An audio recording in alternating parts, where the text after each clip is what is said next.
Season 1 of the Terminalist spin-off series Dark Wolf has officially concluded. Episode 7, the finale, is now available on Prime Video right now. And after last week's banger of an episode, this week's episode does a really good job of not just concluding everything that we have been following this season, but setting up everything going forward for the character of Ben Edwards very nicely. I'll be honest right off the top, I like Dark Wolf a lot more than the original Terminalist series. I didn't hate that series at all, but I do think that because it is the same team, and having them do that one first and then coming to Dark Wolf next, I think they have learned from their mistakes and really allowing them to dive into this universe how they really wanted to in that first show. But also, and this is just my opinion, I do think that Dark Wolf had a little bit better of characters, a much more investing main story, and a way more interesting main character in Ben Edwards. And I know that's crazy because this entire universe is about Reese. He is the main character of all of the books that this entire universe is based on. But the way that they have developed this character and allowed Taylor Kitsch to play this character,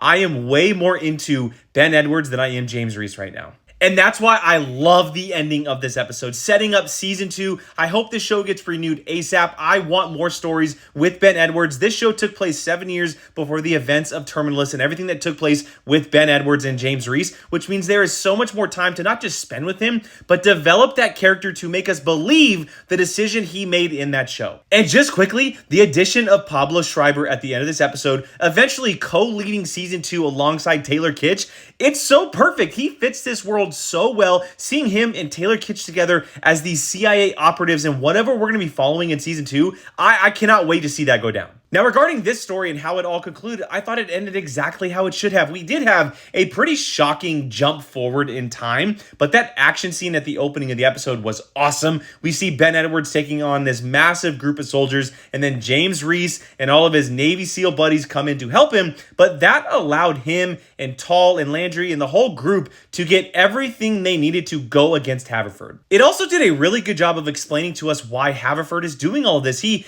basically is resenting the United States and the military forces for everything that's happened in the past, Vietnam and all of these other events where U.S. soldiers' lives have been taken. And now he is giving the power to Iran, which will start a war, thinking the U.S. will blow them out of the water. It's actually kind of a wild plan when you really think of all of the dominoes he needed to fall to make it happen. He was basically trying to start a war to end all wars. Now that everything has been wrapped up, I walk away from Dark Wolf very impressed. I did have some pretty good expectations from the show, and I didn't dislike the Terminalist series, but I didn't expect to like this as much as I did. I enjoyed the characters. I was very invested in the story. As I mentioned earlier, Taylor Kitsch is the absolute standout, and I know that there is a sequel season for the Terminalist coming soon with Chris Pratt, but I'm going to be honest,